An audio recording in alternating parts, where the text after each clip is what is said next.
wo de tua gwagwagwagwa ya num so dodo no wonum a de bia no system no ye strong ya de bia ntimi venture e ba ne se enam nsa ya de both ema ne mema muntu hu posi ne dua ya tunu din imbus no na monom e ba ne sa abusua no de bia no na mo ho den mo ne hospital to nkwanta mapa ya no pai yenko hospital square junction dankes popio ye kotu bi abeton wa fichire ode wo so penkoto mienu e de abetu infections na se a wo benya bi ato ho 0246 20 84 96 0540 710113 Trinity Arc Limited Company yeka o wutimi tamfon me ba be fro mo na de ato na nkofoi nya nkofoi de ya omo so ye bia omubu nkofo onu amo na ekro no na de tena wona ye antese na nase wona na afro no otufo na so koti o sister de a emfa me ho nurse ni ana lab technician na ipacho din no kai Trinity Arc Limited Company be a wode ukono Canada ene UK nkromenu wunya so kwa wuzika nyamu awia na sa bia wode wunya nurse ni enya lab technician opaso ko wie degree ni wo ho master PhD diploma eno so Canada nko ade a kai edin no dada Trinity Warehouse Supermarket driver caretakers sanso ena mechanics tilers teachers munyina ro no moko we plumber wonso ubetumi akọ security adwuma carpenters wanyamumu wenyina achi no ade a den so bu ha we ne dan a enkroba samiensen ye from Schengen state Germany Spain Italy ho na apasa okotena wodo abekọ mo amopesa mo ye relocation na mkopi mo Canada USA UK no kai say ye Trinity Arc Limited Company maminka wo se obepiem ewo kuma se edia eye Masarachi abrepoja nhyasam na mekan adwa to hono na abehu enkrafo mo nko New Market Road Fidelity Bank first floor number no eye 0531 633 556 ana 0205 572 076 Kulun Ghana Limited ninro miensa no ebi abeto bia no mepacho wo chese wato dia ne sa huntun capsules mema momodem momfanyi prostate no emfiri ho meka na so wuntie enu nto odwo so ntantam wo dia ne ba kokokoko enya hwe no na chese abusua yese ase ehye enu ntibomodem na kopa bi na sa problem no na nsen wo hia no wa hwe finally ye de rubber e kwhye obemmem unya huntun capsules a woni sa de no to nkwanta mapai Mr. K no de eboa mema mema di mensem ewo mpem ma okoba akopɛ no da ho ete so bema ni de bema company won sisimu a wadro Mr. K ema mu nyina mu nkotu mu araba bazen tablet enu mpo de mo de sham bag m enhye bag mu a na twese esi empanatifi obono gwa na twese aboa ama himfie ho ache saa wie nso a na ho nso enka na ewo hono no ayeyopo flow ne ba ebe flow kama araba bazen tablet ye Costa Pharmacy Dani Heba Beza rekwa Apidan Fedimens have May ni nyina namba no eba bewie 0244 275 429 bosia bodie ene yenkoka nkyere obi kobra batu ani na wonenam 2 months wo ma wo kapre saa de no nyina atwam na wo kokra na afi na de na wo kofa wo fie bra dabi Bank of Ghana edutumi no ahye quick credit and investment micro credit limited wo kwa de ohia ye Ghana card unu obi ni nkomodie ewo internet so unkoto susu ewo honomo obebusawo wo hia startup loan emergency loan business loan and salary loan afi wa anya adwuma wa na ope an wa anya adwuma je number 9 na bowura waso ye 0302 200 390 and 0596 920 833 Faith Homeopathic Clinic obi ode gidie beko bia no wo mra no na chese nanim aye serious ahene wa kokoben me pacho menka hunhunu nipa de onko no na bi gu ho ve nanso wekes no adwuma pa ne adwuma dinti no enro nketenkete no ye wonders no ena de mama Elizabeth ene wekes no obehia wo ahohere so na fei waka choso pe baby wilasika kra bi sansanya wono ena ekwacho se wudi stroke ne ba ye dabi ewom so won sepo nanso nka ncho so wonya stroke afidie no ena confirm sa ampa stroke no na achi wo wodi ene fibro diabetes pressure ulcer asthma arthritis ete ene si wene so ni nyina mu no wo no awo no emma ti de bia no wutimi su saa ma okata no efo me pa choti ni ye pa wo kura no de wo kwa empane kakra bi no oba ye betwa de ma wo be ma dedana no ena na me ko me wo SS no no oba bi wo intimidie ya ware na di 5 years ya problem na mfiri me ko na ko me pa cho wo ta ye yes a oba no beja ho ko ya pe obekọ akọwo problem dey me ba anytime me pa cho ba nso a ye nka ncho bia ye faith homeopathic clinic eno no eye nkete white wo de begu touchma so water free a me pa cho hwan ho 4-5 days wo se difference no ahya ase esesa na nyema ekoye ahenema kokobin ete junction mo bogosu station watakrade anaji police station 0246 728 675 0246 728 675 0556 272 671 high sense and medru so na high sense de ye nka ho asam nche sanse obia high sense enyema ne bi ko ne fie bia no wada wonim saboso me yisi giden light be ne ba e wo fom ni nyina ne se no ena ye secret no edema no wo to aye 5 years warranty ene sika ho den wo to ade atode bi efe no se ewu agama woni ho na oba nso afa oba no nso ni ho no nso afirim wiase kra no a na ne ba nso te wa befa ye to so saa obi kwa me per microwave, me per blenders, iron, kettle, so and a church freezers, refrigerators, a pajo TV no per size ben, ni na no bomodem, so be room smartphones crowd here, not just a high sense brand no, and a win here, kai se Ghana ha, or my showroom no ben, Accra, Takwaman Casimo Boasi Sunyane,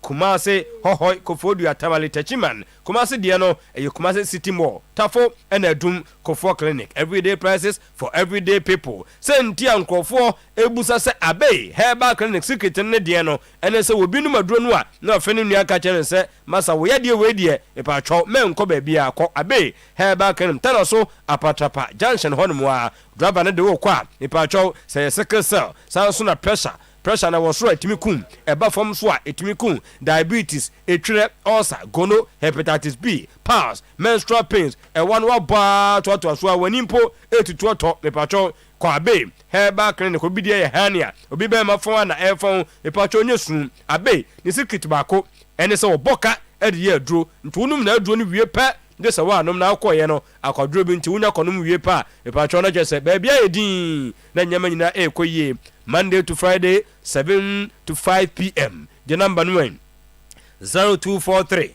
345 392 0243 345 392 Express Group ni bibia Express enunti obo modern contem yenentem na afa nyama nkonkan masa obi abomodi atususu anya kakra na afa na Express ibe delay wo ono no kura na wodidi enti no we man break kakra bi na afa dempa no oba no waboa no watro IULT exact TOEFL na chese GRA ya me na dom opasi wie ya pe no akoya ono na so die so pe scholarship edema no obi ma nso abrofane ko bo degree no de aba wo mra no na chese obenya dwuma Ghana ye wo pekura no a obetra ho aye dwuma wo ho ebi a wo owofo no ope visit na to e wo Dubai Canada UK Australia Germany a omu anado ebeko unse dwuma de ebesi ne etu ntwaye mo pese mo ko Dubai Qatar South Korea no local international taxes so they are not shanensa branches ne de Ghana hababia from Accra Kumasi Tema Sunyane Tamale Takrade 055 555 0067 and our express number near 0249 000448 Dr. Lawson enoni emiensa me pa 25 years nie yego so ye counto Lawson delay man capsules ye pempen so ene ye midweek sa no bomodem na tususo weekend no waje baako oba no free tamale o free takrade wo ba e pa twoma fifrente no no sampa be ma wayo ho adwuma we nya afrodisia hahan ya nuana bra ne keka fra ya nya delay man capsules mema di dimensem e wo empem eno achi unya Lawson Locare wo bomodem se eno no age award efficiency bia no wo de betu ase heba mesta ne de Lawson de no eboa e ma system ne strong e ma yade enyo no fe menstrual pain nkoye jaundice ne typhoid fever no pass no yeri tu ase e de free ho ye komrom dank heba so and a blessed require apidank colinac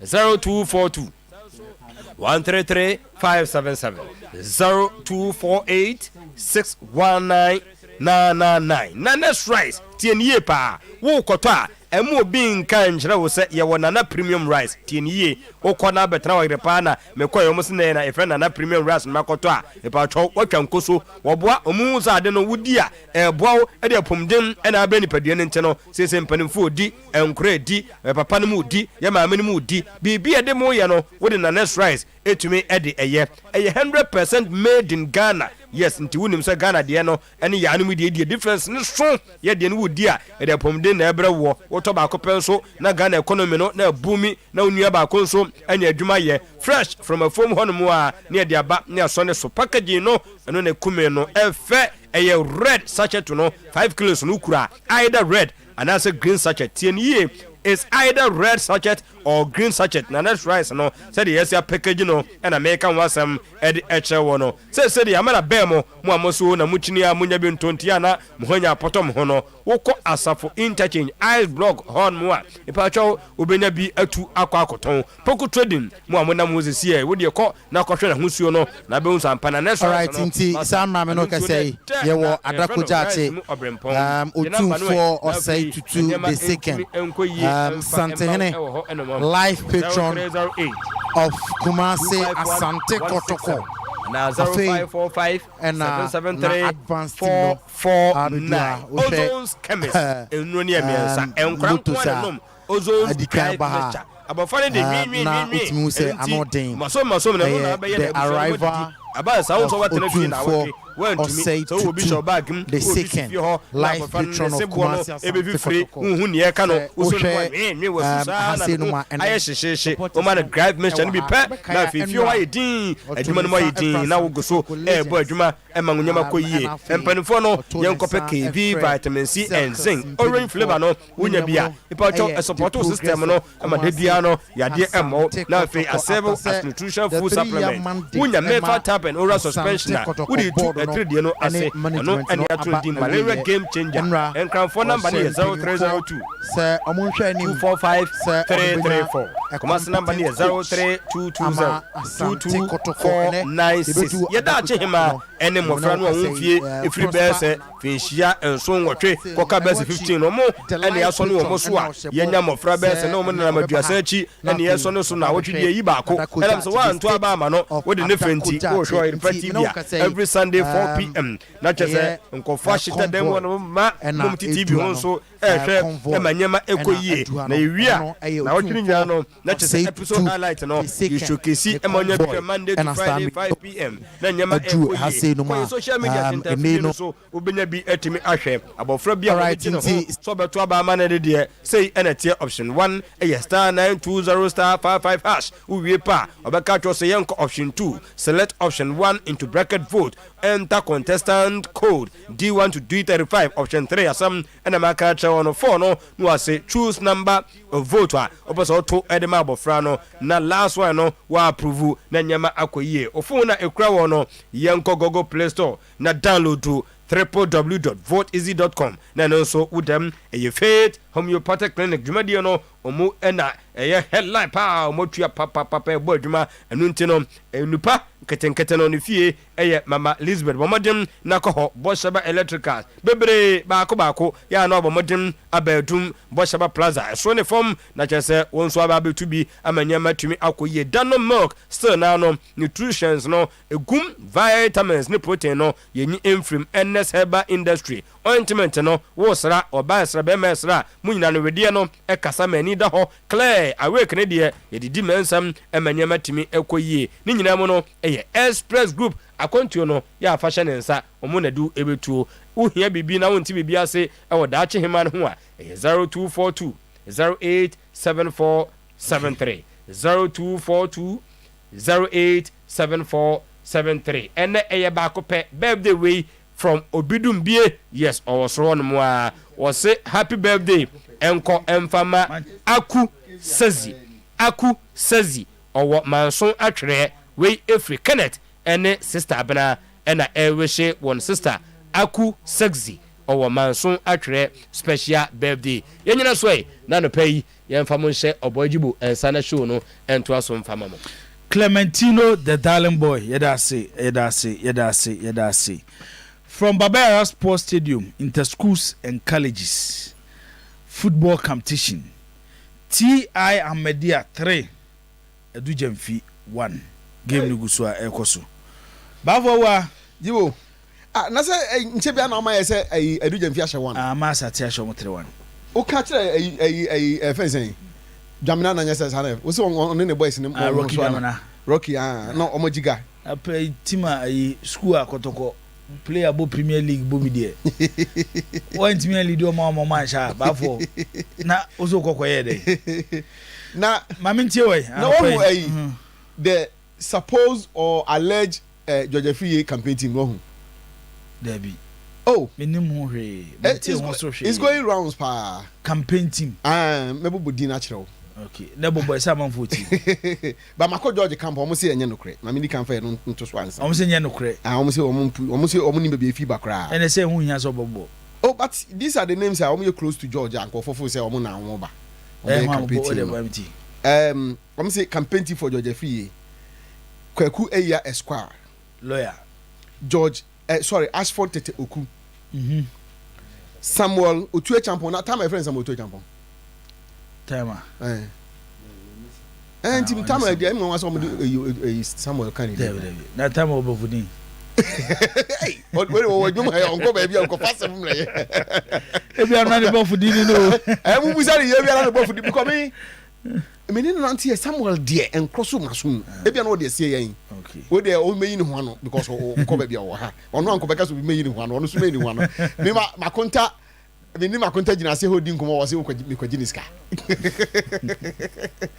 de Atapoku sudin wom Collins Atapoku George Fosu hini Nana Mankwa your own Nana Mankwa okay na Emmanuel Newton Dasubre okay George Free team no almost campaign team no okay ba me bisa George name wo se nya no kra me bisa Nana Mankwa nso se nya no kra at least o mienu de metima ka say tama na me musa no okay say no beba nti no oba o meyi ni ho ano yenko de toss me no nti no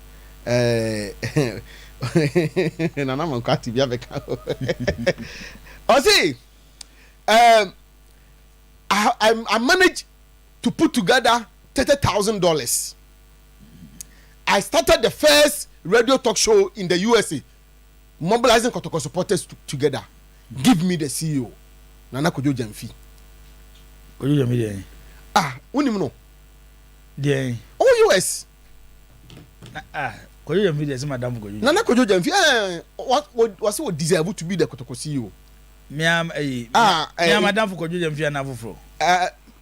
Me de na yi no ma intercept ne tweet no me de ama born again se ka born betimi etima ye hu bibia ama na to. Ba Kojo Jemfi a menim ne de menim so ompe Kotoko CEO no. Masa na no obi de ne picture cross en me na menim no. Can circles circle 001 circle na Kojo Jemfi US. US no menim circle cross wo ba Kojo Jemfi in the USA. Okay. So why dey Kotoko CEO no. Intensive lobbying pa anya easy cra ope din and or man credentials and normal why ya e say say we see no man obetima ye mpacho ni Chief K Jemfi any ono a nya de make na asem ya 001 the number na me bo menim say no 7124880319 okay. The first person to start Kotoko circles in the USA. Yes. First to start a Kotoko-centered radio sports show in the USA. Circle with over 200 members in the USA. Generated over $30,000 in the USA. Okay. It's way an achievement. Yes. I have dedicated 3 years of my life in the USA to Kotoko without pay. In the USA. Na Christopher Damanye Juanega.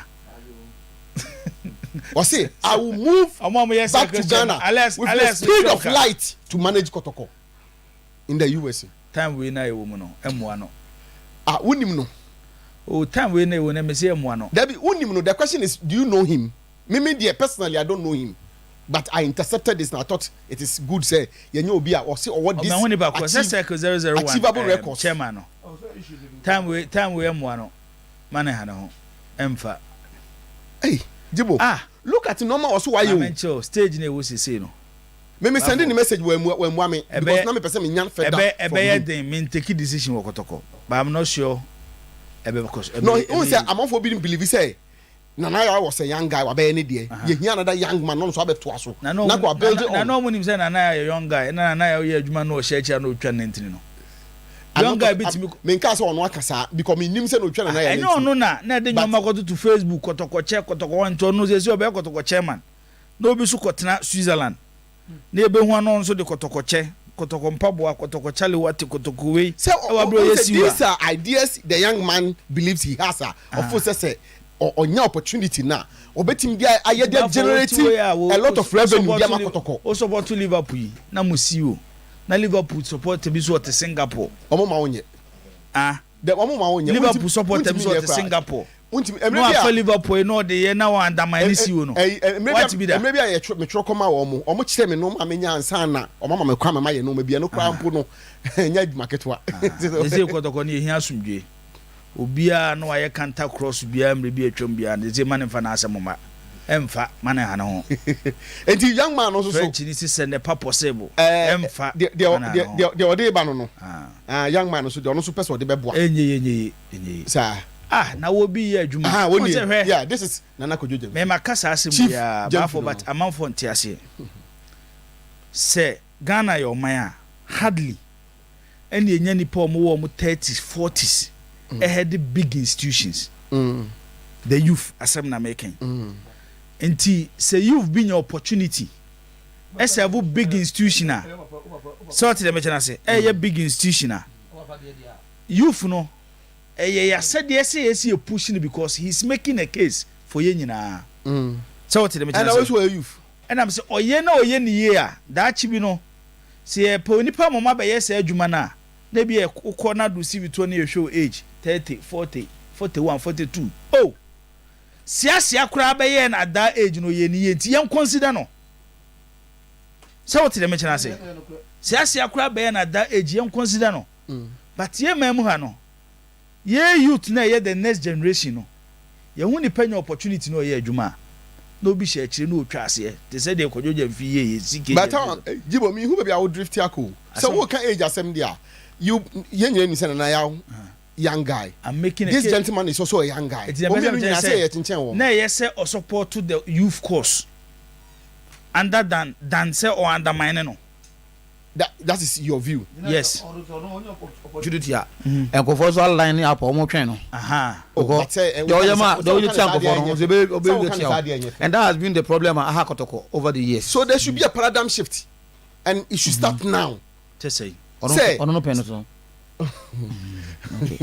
Because you do not know, make so open to the open to the I didn't tell my normal of say what me aye any the person me and I'm making I sent me a message trying to find out normal say no opportunity no the beba because clearly we indicate say we adwuma na wo ba for wuti we ye nyina kebeka bia na wanya adwuma a wo ye adwuma a adwuma wo ye dom di wachi na da doma no wo ye adwuma na no hu so bi so firi ba bi no so start na wo ye we na ba bonte na hu no ye we na ba bonte na hu okura wote ho a de na beka o say ebia onya ebi so a abrante any opportunity a obe explain the wo kan ebia den tesa so what does it me feel say ebia that's how hu no maybe onya opportunity na say or you know ho ano a o memeti obe chire mu say dey call no ebia nya sanity me mom dey I would like to listen to him in fact me ask me send a message we mu because I wanted to engage him o say just we mu maybe ebia onya time on ya ono kwa de munyi mfim na mfa what do ka condemn no enye ye twen mention dey twen so no so you go supporter ebia ase obi amafo bebe e mano meka na asem nu ye suban na woda na di no na ema no kwan so obeye mano meka so kana asem nu wi ya then ni anu no so asem me no beka say when say e na born again do so say born betim dey atoso born ya fa na picture na to nchen say born betim dey atoso a wa kire normal okotena America memu watima ade makotoko and na wa kire say na ya twins after say omra me yakotoko adwuna huma na what the speed of light in the beba so it's a commitment I will show young man wanting to do something for his beloved club. I think it's pa ohi enkasa no but ukasa dia me no wonya adwen o de to aso ukasa dia me no o do na me nya adwen okay we dey say ba you ba we discuss so mo me kan o de for dem so Jibo menya ayi bi a Georgia free campaign team no issue statement see ayi say a fourth false publication about campaign team. And Omodia told me say, please accept a warm compliment from George Free. The attention of Mr. George Free has been drawn to a series of reports claiming that astute 2023 GFA presidential aspirant has named his campaign team for the upcoming elections. Mr. Free wants to place on record that the reports are largely untrue and should be disregarded. I think say any other thing that can be under and no a bit more details. Now my intercepting a GFA4 response be on the command cast. Yibo me pacho case na na wo FA no omudi no. Was it the player status committee and the DR now say the disciplinary committee? DC after DC to the appeals committee. Okay, so I mean read the portion kakra. The issue for determination before the player status committee was whether the player status committee underline was whether contrary to article 29 1D, article 28 1D, article 28 2 and the article 33 1E of the Ghana Football Association's Premier League Regulations 2019, player Isaac Mensah, who played in jersey number 7, was unqualified to feature in the third match. And a team agreement kakra say the FA legal team ever committed this monumental error because the case did not go to the status committee, the player status committee. The case was before the DC and then the appeal committee, the DC and then subsequent to the appeals committee. I'm at a loss as to why FA no responded to CAS. They will rather choose to mention the player status committee. Maybe somebody will have to explain further. Actually, my drink kakra. Minim what it will do to the case, and they mean to me. Maybe I'm more knowledge kakra, but make me question why this monumental error will be committed. Minim, and I insist that minim what it will do to the case. And yeah, I'm just here why the respondents will commit this error. And also show one of the things are who are of course 11 wonders for I'm say what voice no my no she buy can no be okay Sefini okay Captain Zasia. Yes, I was and then never fine yes more about House of Folk maybe say me clear misconception be a course for House of Folk and then I'm some I know graphic sports na supporters who kushi omo program you know. What was the program name better than that program? Was it a seminar or delegate conference? We issue statement. Graphic sports capture sack odote and I can be. And now I promise you okay.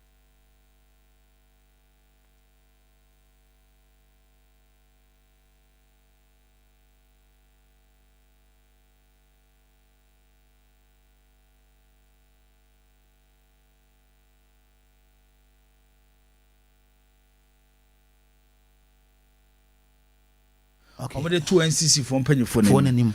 So mo fan koto omo board nanim. Okay. Say board ni nyi akambi no do tem free o. Yes. So the NCC any decision of the NCC. Yeah. Okay. But the NCC now because Elvis as chairman for the NCC, I will come supporters down. Okay. On that action no and some of Mokeka no. I'm sure any a decision of the NCC. And I will do detailed analysis and presentation. Yes, and why is no more canon? Me describe now say misconception. Who say misconception? Aye. I can be an odote must stay. Yes. Now maybe some will not be why they must stay, but how House of Corporations, how they've gotten to where they are now. Omo with regards to recruitment. Why are they doing recruitment? A kwambe no mufasa omo ye process. Me call into omo coaching kakra. Me call into how okulu left. If you House of Folk, me can want him. Now me the bad players House of Folk assigning. Okay. Right. And hold on to me just analysis now. Everybody be PM House of Folk supporters will get the clear understanding of the operations of the club. You see the point? And I met a House of Folk supporter. In fact, the way the Unima supporters in him. My own say your man is just to inform. And I will say that the minimum maybe supporters nibi. And your money now. That's why supporters in a be. Say supporters in reference to supporters now. Say you know. Yeah. Because me free say yeah man be say. I can't be no to assign players, but I mean starting to say they are signing players, but they are not recruiting players for House of Folk. They are signing players for House of Folk, but they are not recruiting players for House of Folk. Open say that match them say it has to be recruit. What he mean by recruiting? And it's all signing player. Because your house ba betchip ewo na amanfo atiase ewo se de agency na. Okay. And me kwa akofa when the technical director no eba when House of Folk be your appointment and the omaye behind the scenes say me we say na people the House of Folk supporters will get to understand the team no more na me kan no me share brand me nim no da me share na da but later bonding to them say no ata aso say abiax aso me so two dem kan me so two be hu no or House of Folk supporter o share me baby o share me oh o say me no me yes me ka has asem ne ma lights off na enka me church ne nsem num anam ka say many time but me man no be 5 minutes na me kire say kakra kire no o say this say that here dia and so omunya hwe and you are a lot of House of Folk supporters bia na omo dwine like around here atano I will have opportunity of meeting me man you know a painstaking investigation am I my room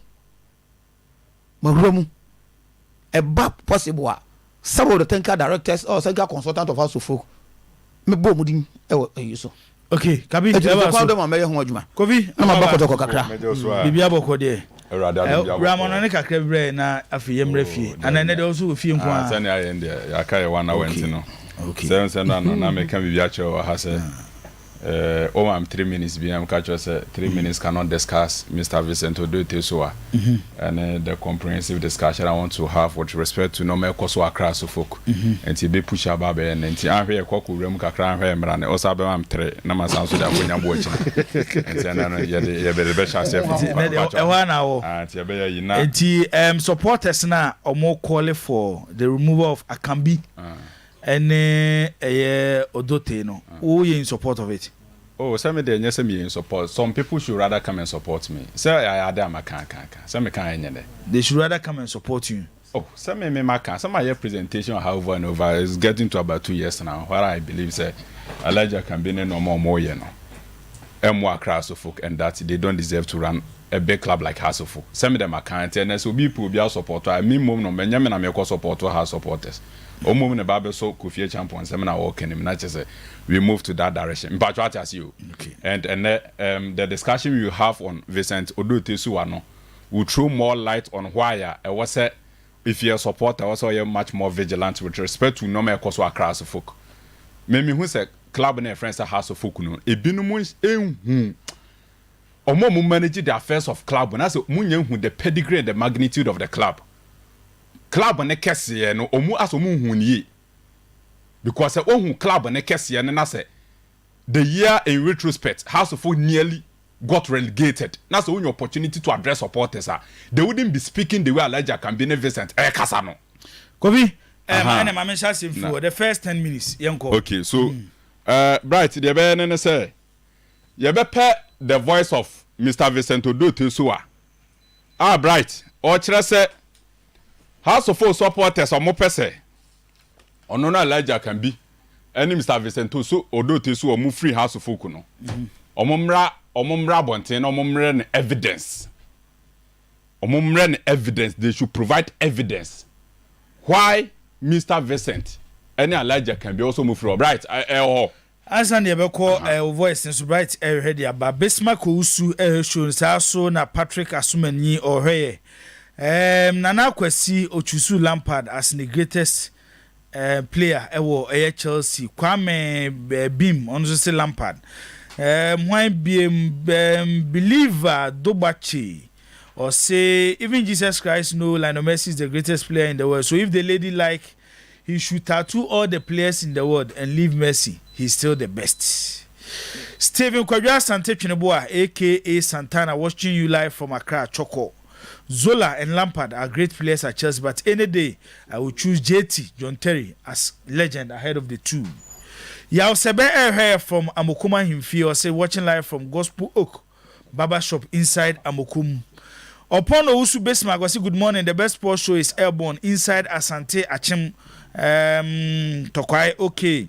Crespo so de Abba or say management will come, management will go, coaches will come, coaches will go, players will come, players will go. Still, Kotoko remains the same, no improvement, especially in Africa. Happy birthday to my friend Akwesi Kwache of Barekese.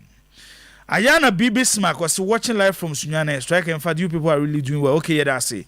You have really show radio is all about educating. Okay, yeah, that's it. God bless you for your continuous good work. I'm pleading with Kotoko fans to rally behind the team for the upcoming season.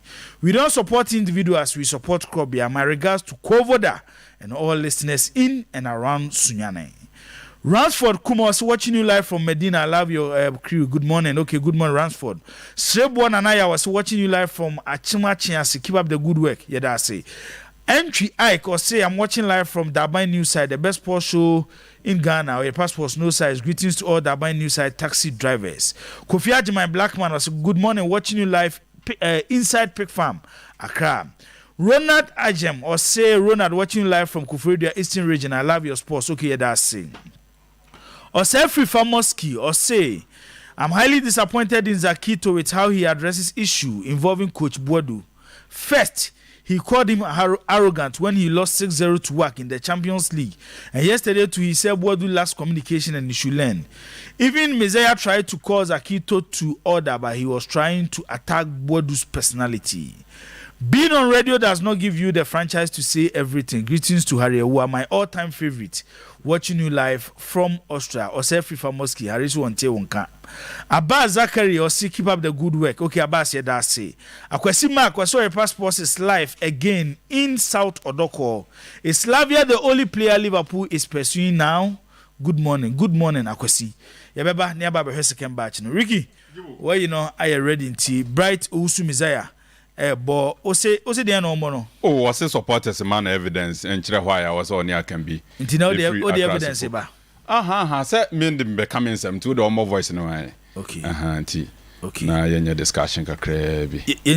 Anybody at all can wake up. Oh, you are destroying the crowd. Give evidence. Back it with evidence. The man himself, the king himself has told you that Tafate, you think I'm stupid and put this money in and put the wrong people in place? Tokwe has said it. What do you mean? Look, let me tell you something. Right. What is happening in Arts of Folk is that people who have made themselves like an opposition, like politics. People who are close to the club yet so far just think that it is Odote and Akambi who are close to Tokwe. So let's destroy them, let's demonize them. And this is the problem of Hearts of Folk. They should give you one evidence of what we've done. Let me tell you, you can record it. I have never brought any player to Hearts of Folk since I started managing Hearts of Folk 2008. I have never brought any one single player. I have never recruited a player myself that this is a player I want to bring to Hearts of Folk. Some of the supporters who are vociferous, who are doing voice notes, they have their brothers in Hearts of Folk. Some of the coaches, they have their wives who are managing players in Hearts of Folk. They have the audacity to come on air and talk about Dote Akambi. They should point to one player that they will say that I have brought him to Accra House. Never. I never recruit a coach, a player, when it's not been recommended by a technical man, by a coach. Never. I will never do that. But I won't tell you. It's just politics. Oniadofo, uti Oyerepa 100.7 FM. Okay, Ricky, Jibu, enti senior Mr. Vincent Odote so akachire nyina na ogu so a work say we House of Folk supporter, you have to provide an evidence why one Elijah can be also move free House of Folk and no more moye no Accra House of Folk.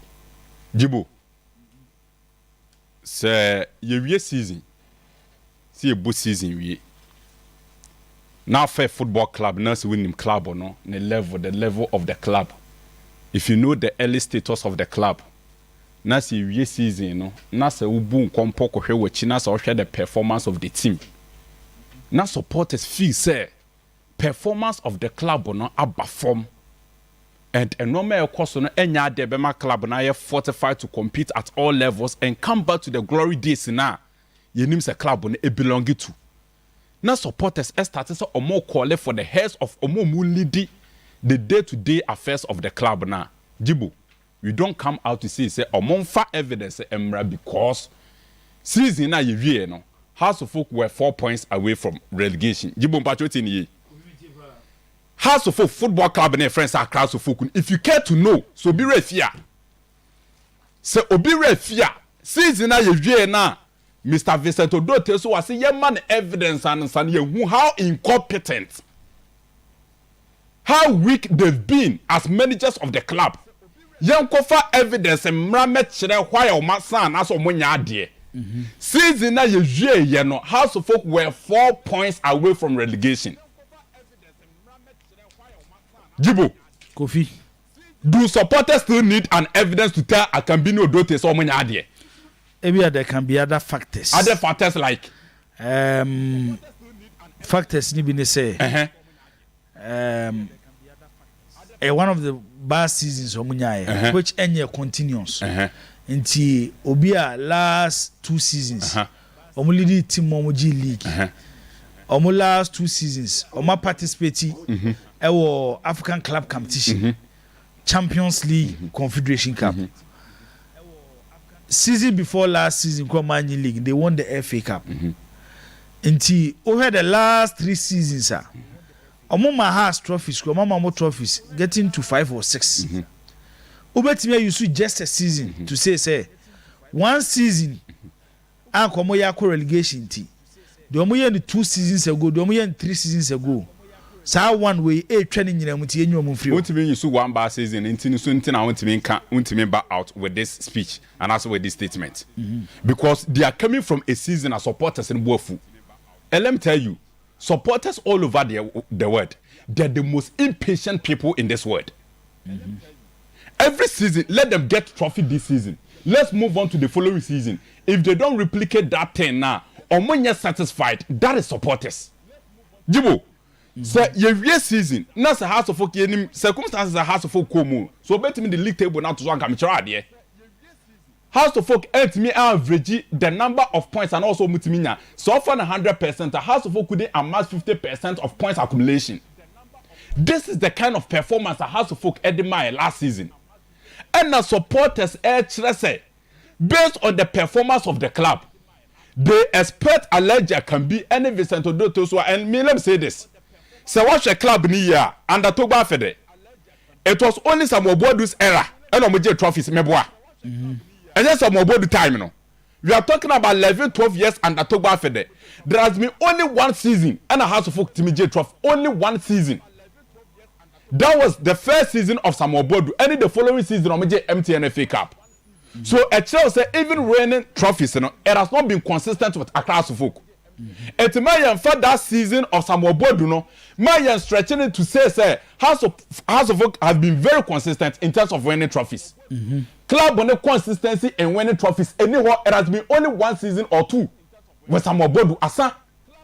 And Jibo say, "Who follow football club here? When you don't plan well and prepare very well, results are very inconsistent. What is that no?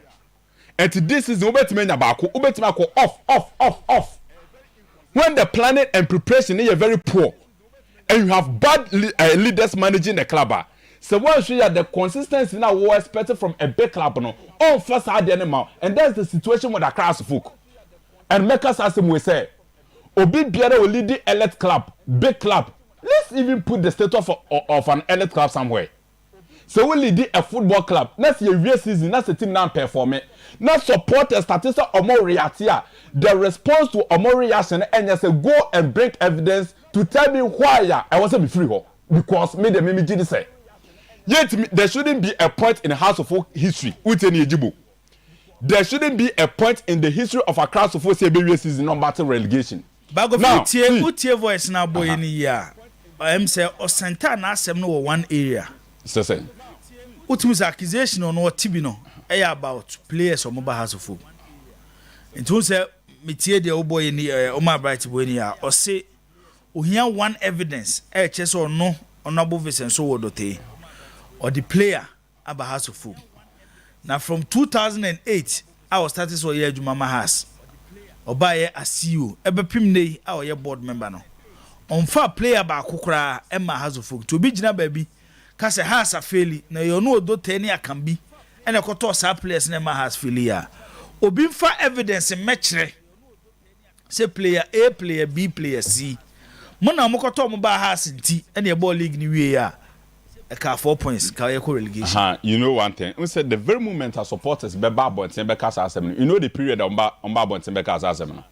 Some of board time no mo get three trophies no. Or mo get all the trophies in this country no. What is a supporter be bad abonte be cast assembly no. I didn't supporters say bad abonte at this moment. I didn't have supporters at this minute. Since I can say they believe that these people should live across the folk. At a moment, a House of Folk supporters were not satisfied with what happened last season. And I'm saying, if you're a leader, looking at the circumstances in our club when you moved last season, you know, your response to a more reaction shouldn't be say, "Mommy, evidence." There's an arrogant talk. Omo food they agitated. They are not satisfied with the results in last season. You know, you count their nest. Omo 10% are rising. Who be man perform?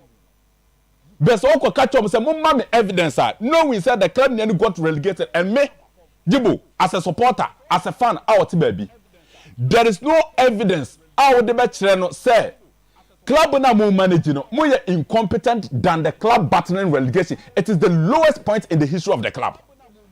The very moment a House of Folk ever battled relegation no House of Folk they've gotten to the lowest point in their history. And this is what happened to them last season. And maybe three seasons. 4 or 5 trophies. And we incompetent. Oh, so stretching and I'm catch us. Oh, stretching Jibu. Stretch it under Toba Fede. You stretch it. And make us say, you bet me for some more board 6 months obedi and also some more board about second round of the season. So 6 months in obedi and a House of Folk just our trophies in Inano. One thing that happened, one good thing that happened to the club. But to have consistent results, underlined consistent results with House of Folk, you need proper planning and preparation. And you need good managers to lead the club. For the club to be very consistent with more results and performances. So when you said now House of Folk beat me the trophy back on near celebrity, the following season the club could sink to the level of battling relegation. But because no planning you could clearly see some level of consistency. And although to so ajibo me mameka sase we say although te edikan kan publicly amobi ate say House of Folk no manage no nobody pays him. Obi antuaneka or see nobody pays him. Or run a club no from a good word point of view. Or you part of the board. Or you part of the board and obi anu ha otua ononeka. Enti obi antuaneka saade we mamen kanchire anasa mensere the board chairman of Accra Folk Jibo ontua Mr. Vincent Odotu so wane alaja kan be ontua moka me I'm scared and afraid of obia oye adwuma yentuaneka be oka chense onya ya no atampento ade be wo me ba cho uti asem na me kan ejibo se obi ye adwuma wo se adwuma na wo ye no onya katua onya hwe infru ho. But penifo na say the people he is leading. Some kwafo so be catch us say okay, o dey say we see entua waka. Enti wo dey kwotena chiri ni enye yitima na say enye ndi adwumadie so a. One shot treat was also the bebo. Meanwhile he's not getting paid. So where lies the motivation of Oyerepa friend Vincent Odote so a? The board chairman of Accra Folk should make it a policy because these leaders are running House of Folk. So omo free what they are. They should be paid because minimum be motivation free. And that's the more reason why a House of Folk near Tehono. South leaders and medical can if you say Elijah can be since 1911. He's the only board member in the history of Accra Folk Ayate an investigation to investigate him. Investigation team to he's the only person, Jibo.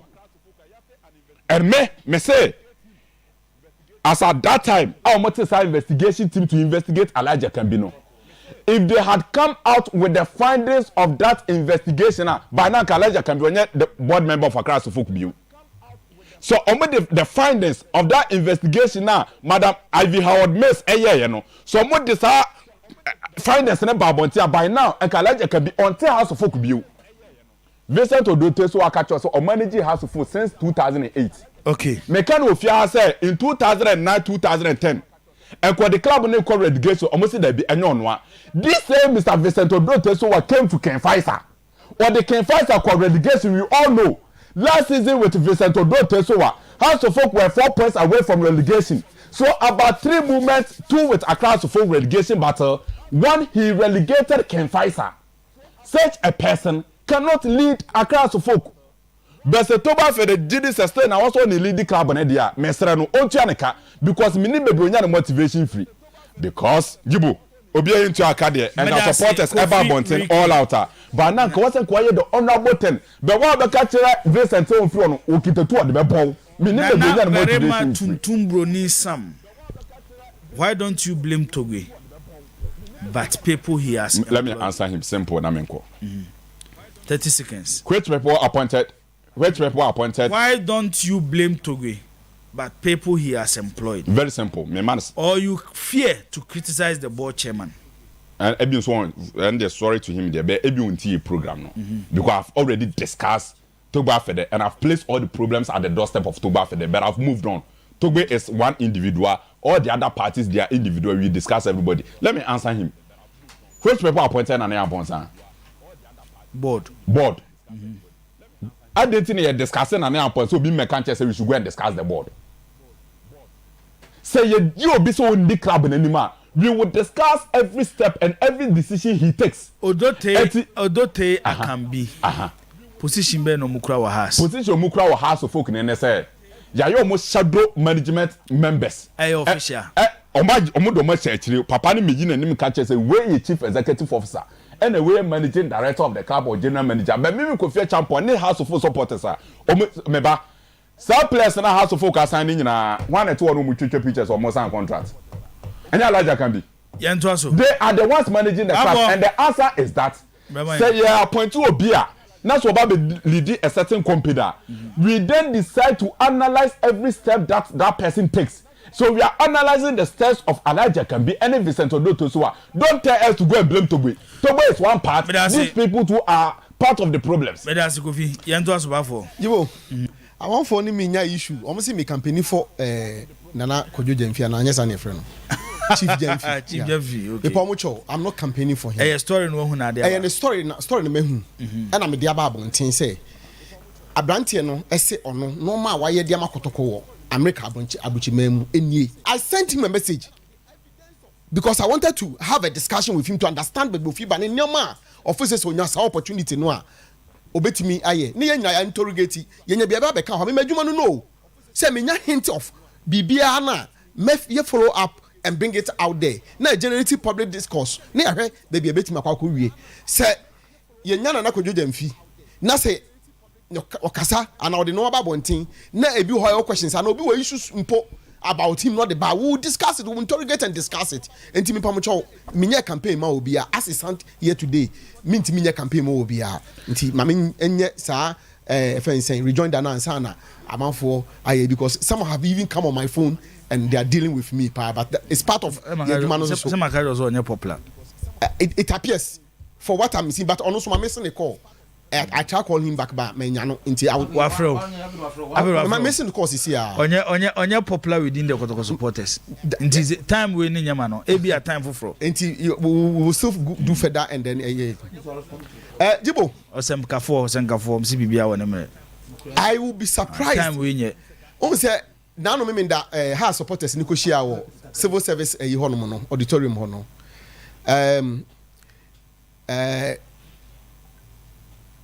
Adia and Wednesday they met on Saturday.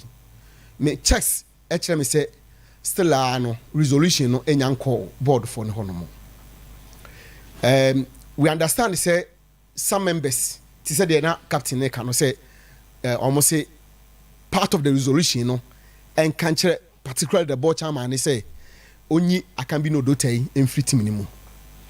Now meaning whether as board members or as who or as what, but the and I believe the reason why access resolution even if sebeko there, because Thursday to the Saturday, the same NCC wrote to the board apologizing for a lot of things that are not my. Some against these same people. One, omoko secretariat one moko to munko loko ninya de no. They stated it in say omu say na enye say omo ye. Two, press conference na omo ye any demonstration. They stated in say enye say omo ye. Three, the attack on these board members, including deflating omo task at Accra Stadium. They stated it in. I will be surprised that the same people will come with a resolution demanding for the removal or sacking of these people, because everyone is a very clear demonstration of double standard, in my view. Someone to me and reprobate and approbate at well. Someone the open that be our piano. Would that sorry no I say. Would that no I say. You can't do that. Nobody is permitted to do that. You can't do that. That you approbate and reprobate at will. Would the power the horn one? No, this will be one. We say omonko. You can't do that. To me, I suspect a part of the reason why even that resolution hasn't gone yet, because we knew how the resolution would take such long. But at a time of late, me who are DB, and I feel say, the board chairman be taking steps. Getting the supporters closer to support his vision. I agree with you 100%. I agree with you 100%. The supporters need the interest of the club. Me know we arguing, but the board chairman need the interest of the club. Yes.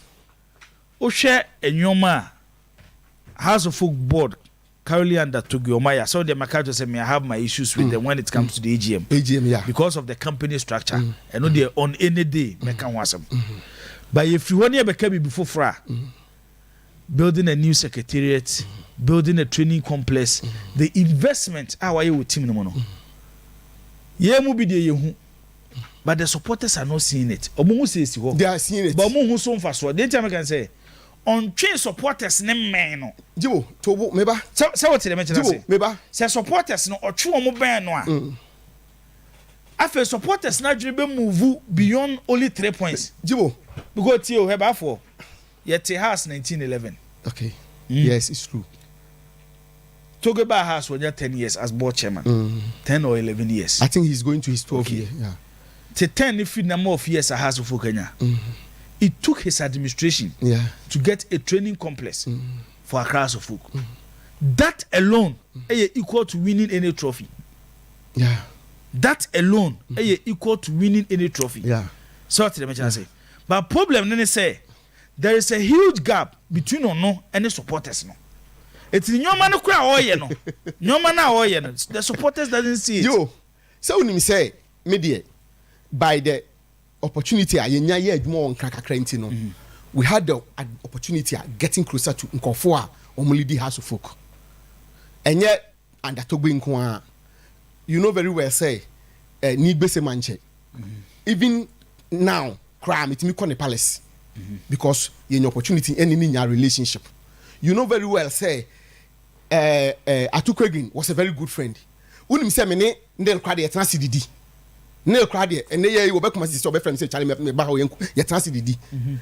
You know very well say the and a friend saying and there's be akonomo. And there's akonomo ni akoma ba kwado no ba me ho tamana mo peace no. And these are people that we know very well. Alaji has me na me kon ho be bia the forest bureau ni wono. So me ka has mo asemo I know what I'm talking about.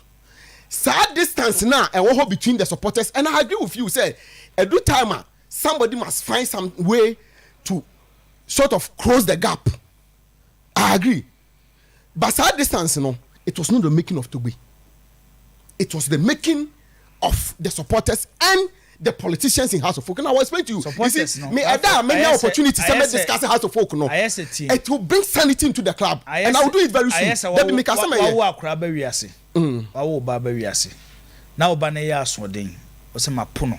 you see, until make us say, me on the whole, I know we are arguing.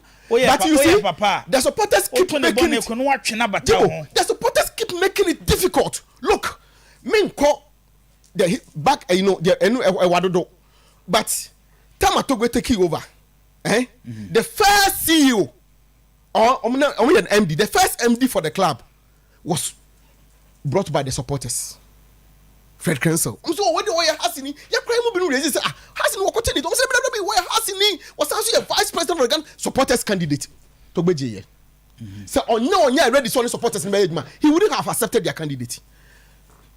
And the immediate after him, immediately, this one was immediately after him. What the NCC financial controller move on, metamorphose or grow or to become the NCC chairman himself in Neil Armstrong. You know who they see. After Neil Armstrong, the next person, you know what they didn't beat me. Ankara. Another NCC person, another NCC about to move for Bas Fikumasi, Echo said, Togo and Fanel Amon Tiasie.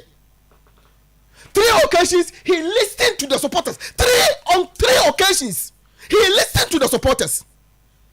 Look, there was an issue between Tobe and David Duncan, my own David Duncan, on Heart Motu, because now, the reason why me teaching what I need to first near as for Tetuku. Because I took a stand and demanded, say, or not as administrative manager, he cannot own economic right in the player. Therefore, because now my heart was too old to person. This a time of I fought it hard because talk with some money mobi. Ni intimate Tony and recoup we can from a team. No, a big issue. Togo has to fire David Duncan. South America, I like a cabin or daughter, no one baby, I won't met him who baby, I wouldn't anything has to woman who baby. House supporters mounted on TV3 one evening, Jesus Christ of Nazareth. You pity the king. What did he say? The people of Osogri Jiga said, 140 minutes war at that time. Miaka Samada for Kasim. And as this Haruna Futa, Miniano, from young Kasim of Nano friend was saying, what the same Miniano, your friend whom you are for. Adia Kofundi ye Tobe Great King Adia Omudi ye no so when you David Duncan bi omu ya na masasabem ko to TV presenting live.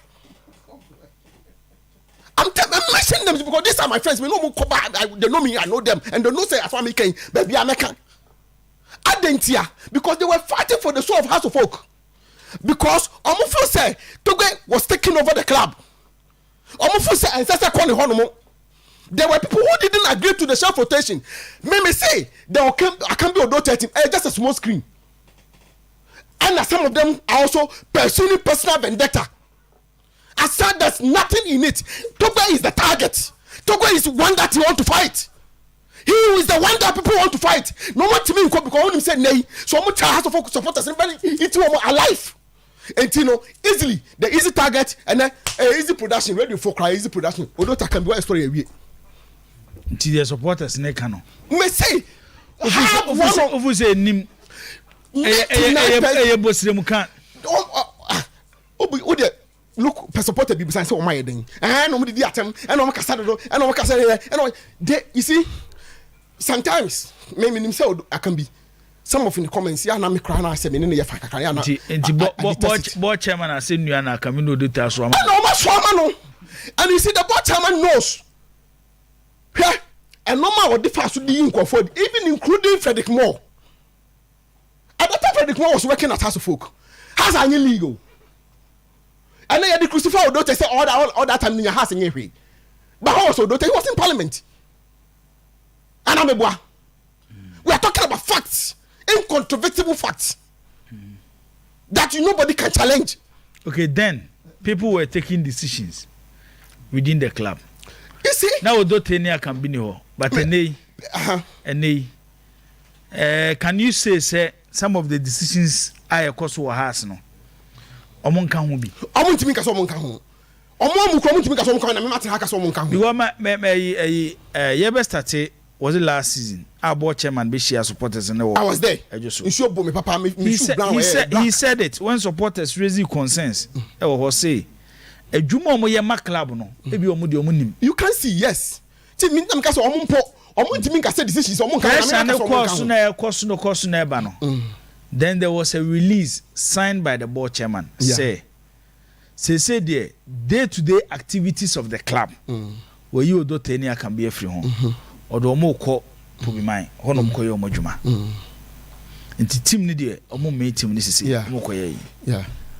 Immediately after that, and fast forward an acting MD, and he was a disaster. Fast forward.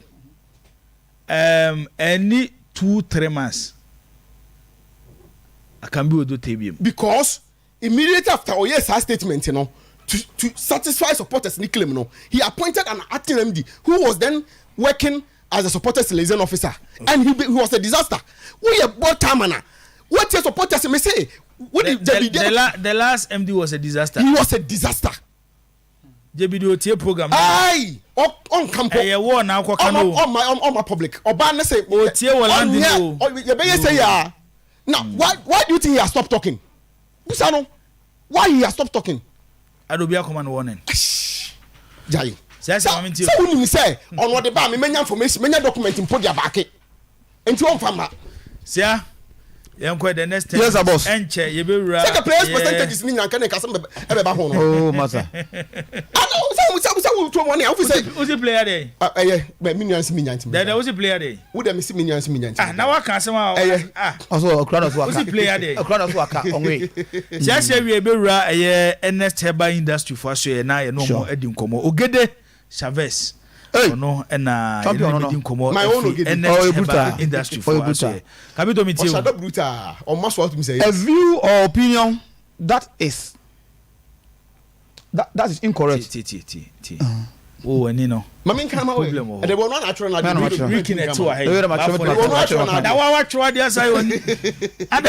view or opinion that's incorrect because it's based on faulty thinking or understanding. It's what I describe as misconception. Say the people be assembly share the trim na say waji assembly to mu. Na say all can assembly.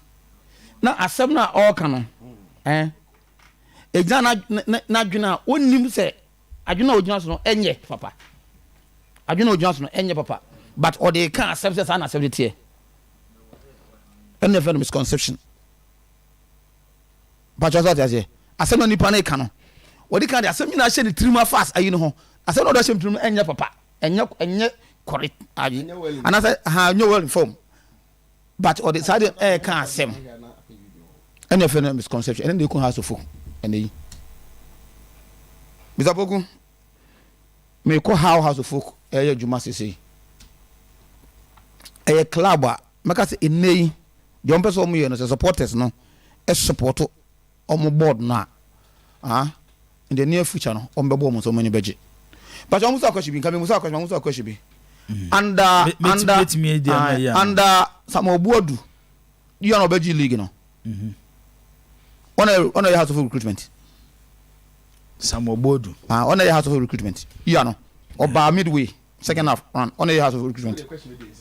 No, me go that question. Okay. But all the okay. Last is one a house of recruitment. Bodu yebi. On a year, yes or no yebi. O yebi. On him penny for a okay. Samuel Dotenia come in a one answer on a lady. And 2 G2 so Dotenia come. Also that they were around. Okay. They were around you. Never got a Ujitum. Okay. Aye. But on a year recruitment no. And a honor Obeka say on more top 6. Right. Our team no be share Hano Krum Hano. Ya chain auction. O training with some award 4 months and was sign. So, and never be Biano was based on Senator head coach at that time. And then, House of Folk, Mr. Poku. House of Folk, I received technical report. Team be at the end of the season. What my team, I must make a factual, and at the end of the season. Team be we are. You are receiving technical report from technical people. Here, House of Folk, David Okulu, and a head coach. They receive a technical report. I contain players. Officer House of Folk. Officer going forward now. House of Folk and sign.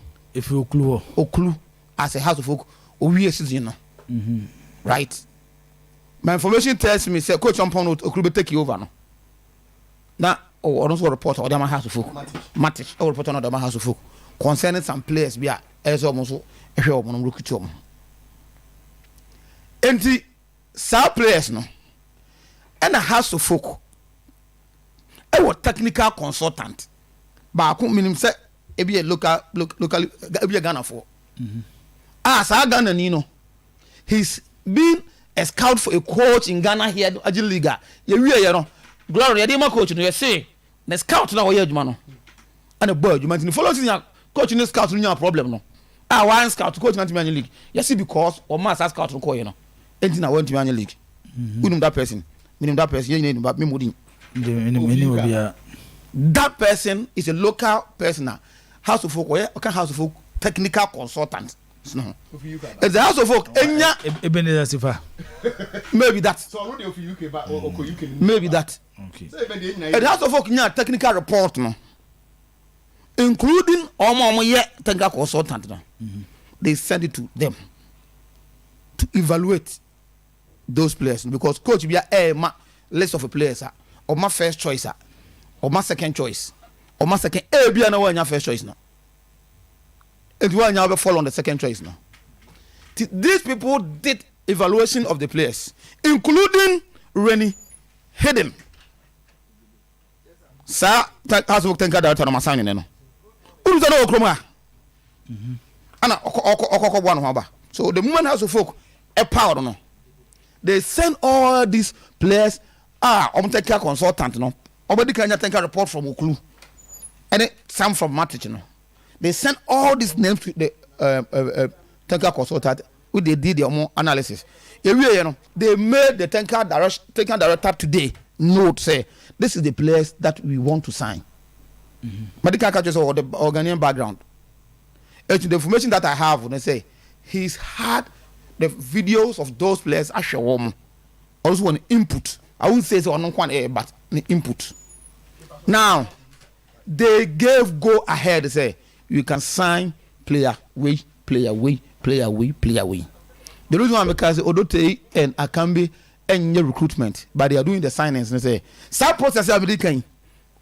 because they technical people no coaches no and including House of Folk technical director today or Ghana if you are but me sense to House of Folk supporters say no Ghana ha Obani House of Folk you behind the scenes and I'll call back echo one who was back to Ghana or Banyakubo if you are Eduarda has a statute training so has train health coaches so me appointing on Friday the health coach will be there so man to me the technical director will take the team no I do my training because House of Folk the direction econo under the guardians of the technical director but just what I say and you know although Tenny Okambe is only representing Togbe people shouldn't forget so Togbe or him kesiye Togbe and Metra only players yes animal they are only representing him say technical team say sign player away and the Leventus almost sign no and yet Okambe no do ten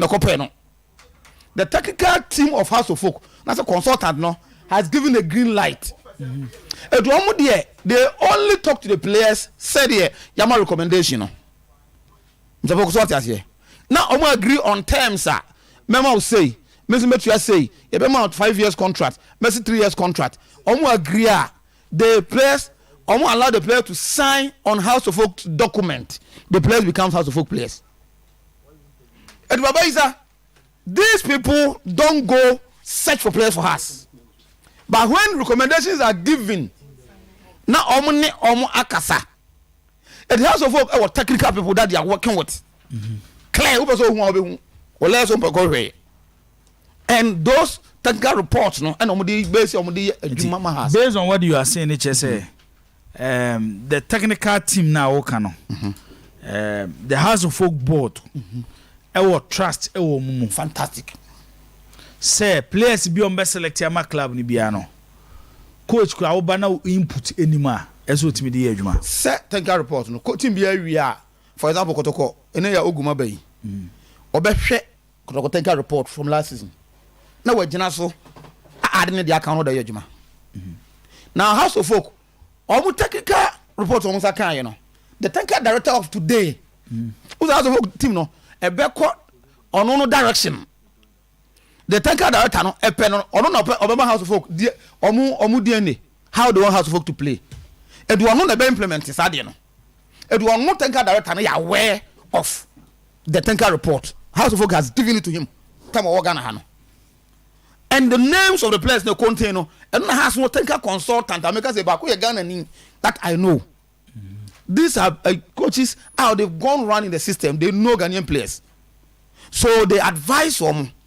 Even from tanker data from tanker report from Okuluno, these people advise them play away the office of Beboa. And when the players say Afrania or Kim Faisano, he's about Kim Faisa's best player. Our national under 23 is as a result of that, you know. And I almost assign no.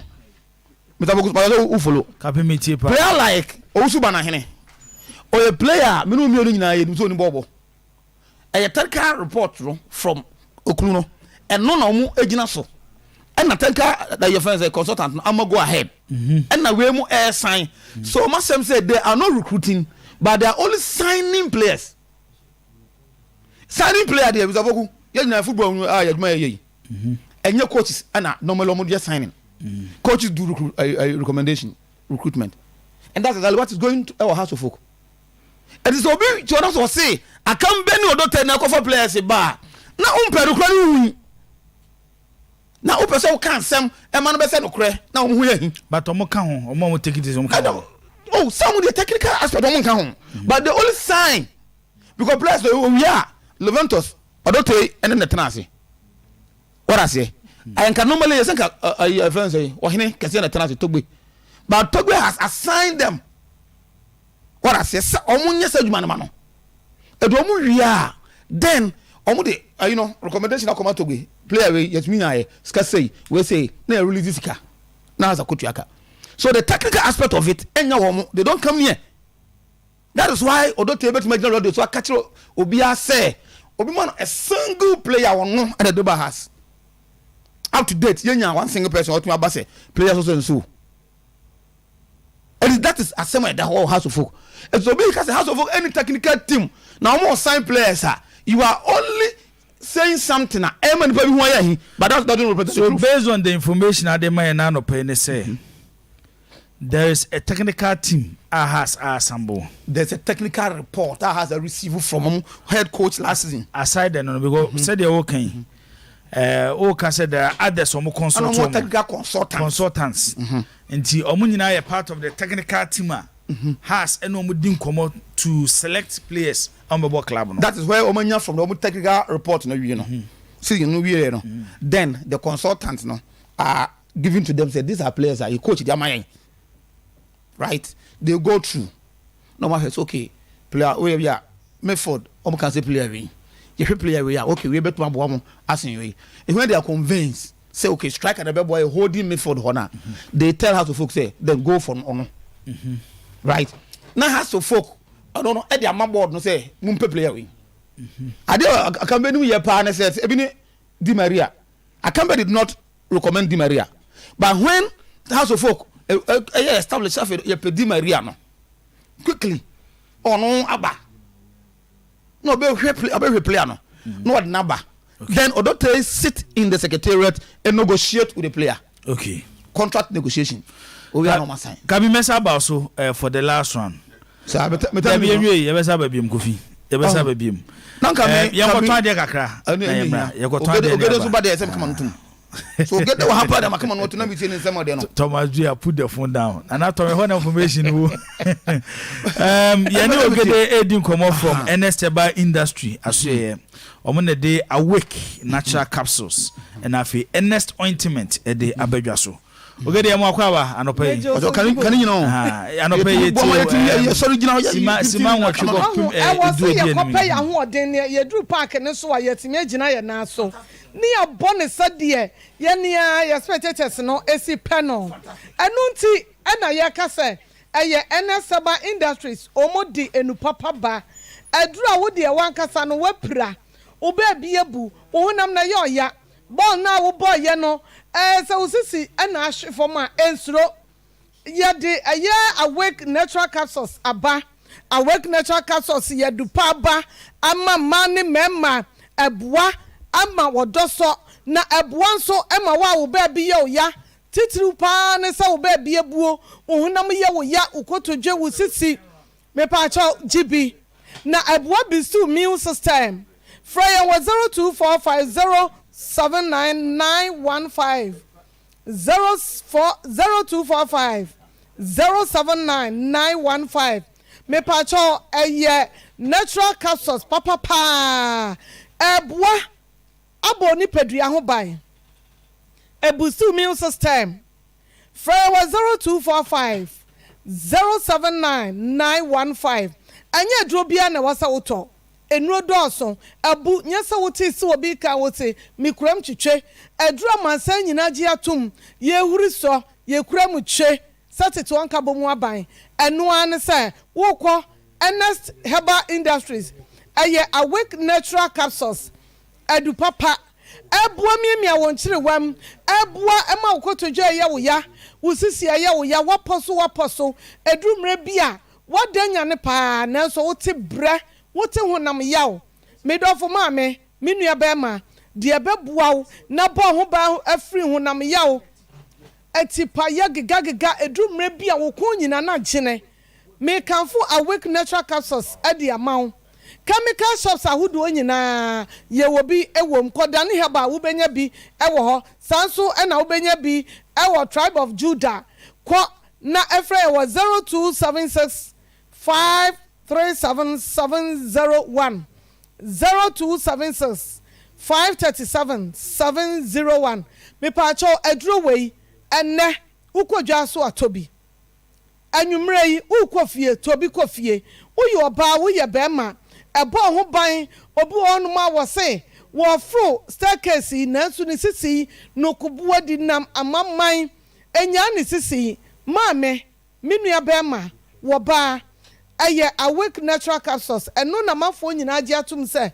onu madro we bia ebo ho ban efri nyare wa hodo ho pepa chao yare wo ho nti ana yare sa wo ho yare wo ho nti ani ade adupa bi ti say awake natural capsules ya diaba say mebo ye ho ban emfiri nyarewa hodo ho chemical shops a wo bedru bi a wo benya bi ewo ho Delight Pharmacy enro no enye na ko ne kokoji bi ewo Delight Pharmacy sanso na wo benya bi ewo Okanshi Drug Lane ko ne koji bi ewo ho chemical shops ahodo nyina Hillside Pharmacy enro no unya duru ho pe Hillside wo say wo pe eye awake natural capsules eboa ema wutimi gina wo na so kire ben na aduro we nso Food and Drugs Authority agi atum ensusu aso boni bie ni akire medofo awofum kwan iraye oto aduro bi enu wo ho wokan ho ntam se wo noma aduro bia na wo ntoto nro bia ene ukodwa so a umpotemu awo to awake natural capsules mame oba wo nsabuo na enkoyie no to awake natural capsules mame me say ayase ya oni bejai wo bu won sa wo sisi wutimi hunu sa wo je ho anye enne ne de awake natural capsules aba se mabo ema ya ho ban fra fichikro mu yawo afichikro mu sun me mensese ne meye abenra enne atwa ebasa ne ania epe yare ama ye ho fra was 0245 079915 0245079915 aya wake natural capsules oba bi say yade a ya friend say wo de pua etete no ojonso a ote yawo eda kikaya eda hye ya no ha dwene dodo no ya tanya no wajanan bia so titiriwu woni nipa dodo na ekwa ema ya ne nya yare no every janan bia anasa private so me pa chao J awake natural capsules ebebo ho ban afri afichikromu so afichikromu ya ho na bo ho ban afri wo de pua candida ho vagina itching no ebebo ho ban oba edumre bia wutimi hunu se ensu egu wo no yellowish bi pampai boni bi di akire midofo eya awake natural capsules eno ena sa wo yare enu na tutu wo de po anase ma edinka pampai boni abeja so ne nyina da ebedwane afri ho Delight Pharmacy ubenya bi Missy Haba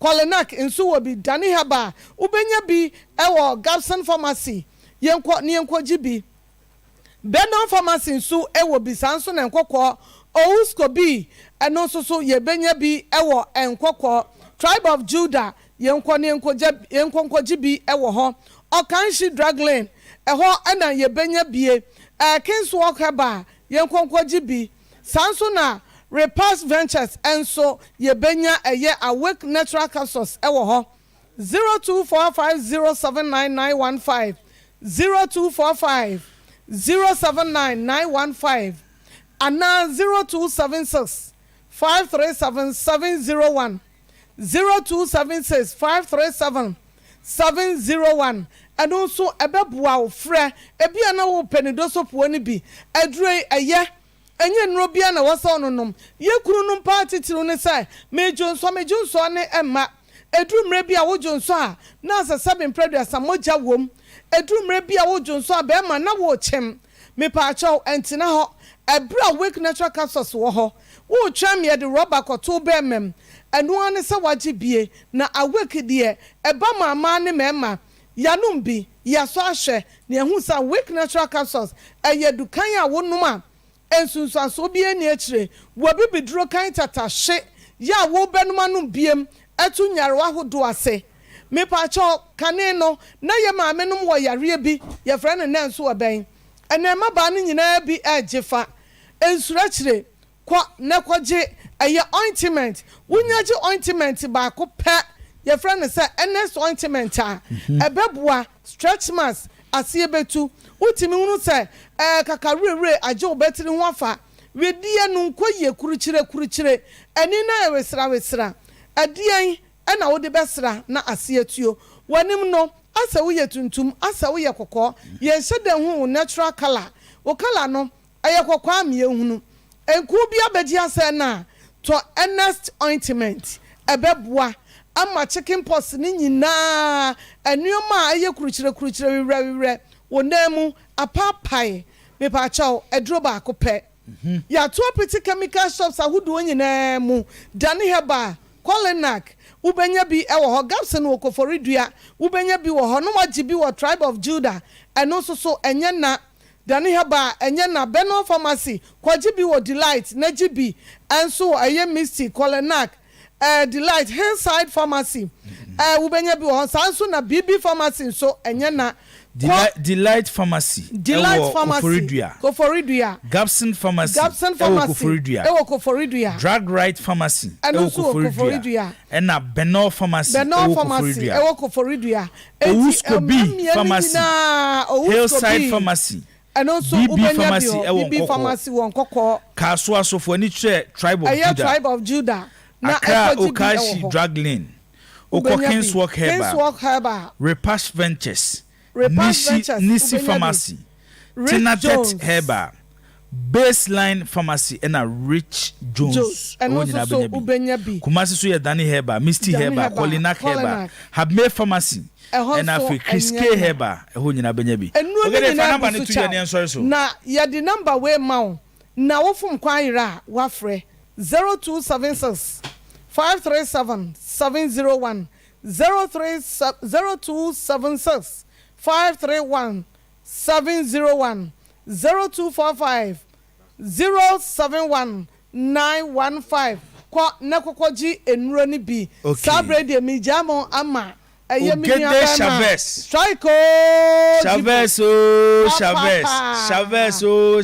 I dey you better share that sene okay ns heba for asue na yure no mo ekodi enkomo no ye to aso e de amamo ye nya ntie se board member e de mahazofu honorable Vicenzo Wodote o se opeso na no eto ensema ye ka enano pay e today's sport jumedins no enti ye he se benya honorable Vicenzo Wodote na wababa ye braba kono oso no super so ye dey Matisa o say Chief Jamfi onko station no kudi o repartem no nonko e rejoinda no onko sa station no nti okoho a o ye rejoinda na e beti eti ne nyina so wa ha a ebedi hu komo baba ya sports team inter schools and colleges games na e koso no amas ahye Edu Jamfi kamiensa amomatim baako saa so na eye Kumasi Anglican the Great Supercars eso ahye eye Twinebo akodua Ekabako Archnubo Akudia for entimi anti game na bana wiye. Say cast e kokota finance me boy. Yekoje. Yekwa hwan. Nti yekoye ni man. Govi. Jibo. Aha. And I say we ask for free man ra. Yes, school back we you ask free. Church of Christ who say Church of Christ. Yes, you ask free. Boys and I say ko fan ya advert. Obi quick one ye ne honorable Vincent so do teni komo. Honorable good morning. Hi, good morning. Nathaniel Kasai. Boko na so e. Yamna no ya. Pacha chair with you for nyane. Any house supporters in na mama. Okay, omo hwe wo no. Omate no mo muti so ate. Ya ntie se o sensem aye kan o pese do anotum kaka. Nti kwan da ho yiti. Yeah, the name sir. My name right. So I just want to say that Sophia the local say we've had some little discussion with the supporters leadership where we are trying to get together. They've made a passionate appeal to the board that they now want to cooperate with the board. Things that they've done in the past, we should forgive them, we should forget about it. So we are not going to forge forward. However, I am saying, striker, some of you journalists, allow people to malign people, damage the reputation of people using your mass media platform when they don't have any evidence-based arguments. It is strange, and not that they don't have any evidence-based argument. They make arguments which is not supported by modern trend in football. One, no club in the world, no club allows only coaches to make recruitment. That's why the emergence of directors of football have come in. So one managing football over a long period, you see the logic in that. And the other side of the coin too is that no management alone can recruit players without the involvement of coaches and technical people. Let me learn, please. Let me learn, because you allow people to use honorable. No. No. Let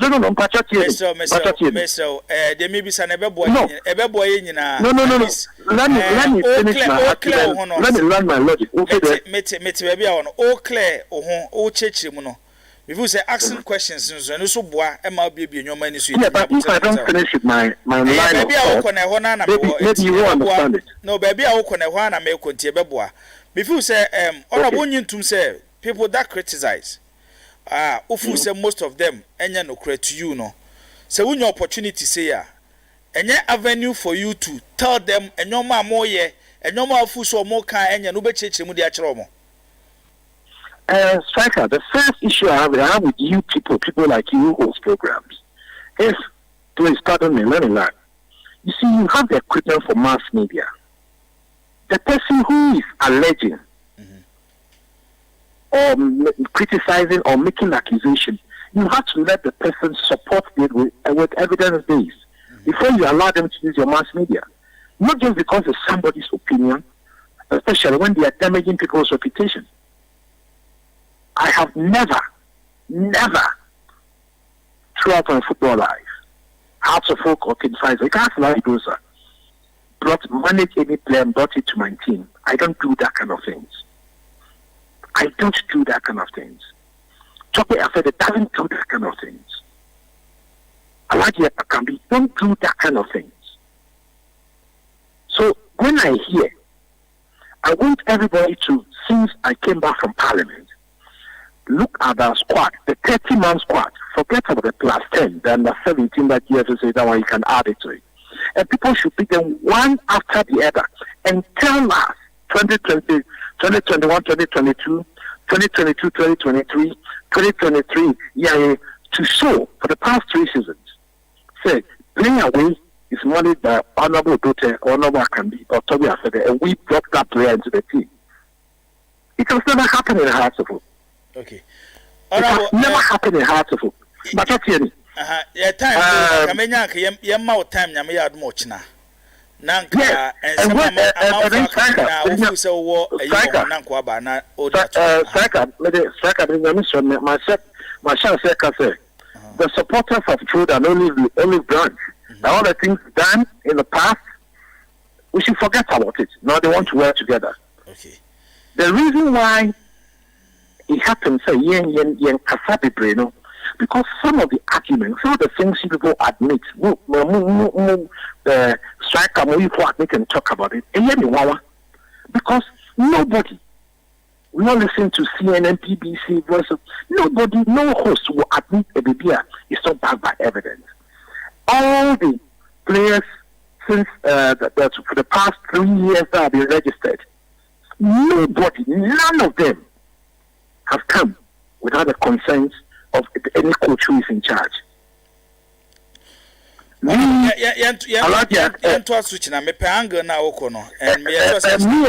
a lot of questions to ask you. You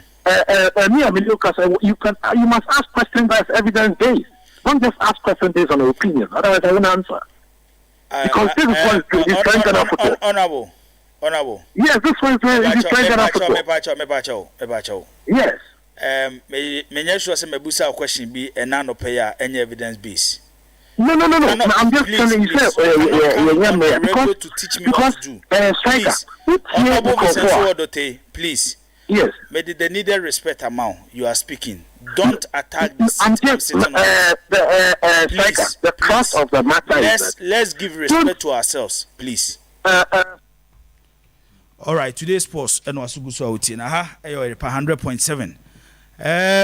Yeah, we see betin rubber by a sports stadium na yakodi nkomo kakra e wo ho a na yahwede e koso ho na afia sorry so na o say te mebam nyambo china na mebam nsem nyina say Thomas no enso okay e rubber by a na yapon okay nyame nya esi it's quite unfortunate it's quite oh can from you give right yeah other mama yeah let's we said they say them say let's onya ma o into the yen sorry so nya hwe ka 1 minute yen sorry so ya da munyina ase Alex ewie ne Alex bekasa why time na so nti ewie ne Alex akasa ya da munyina ase nyame ya adoma 3:30 ya betina ase na ye de highway sports e de abramu news at 12 to aso ya beda some K-Men's a bright usu Mizaya born again and afi Clementino the darling boy so mo bobo ansema no ano pay ya de bremu e wo Oyerepa TV and afi Oyerepa Sports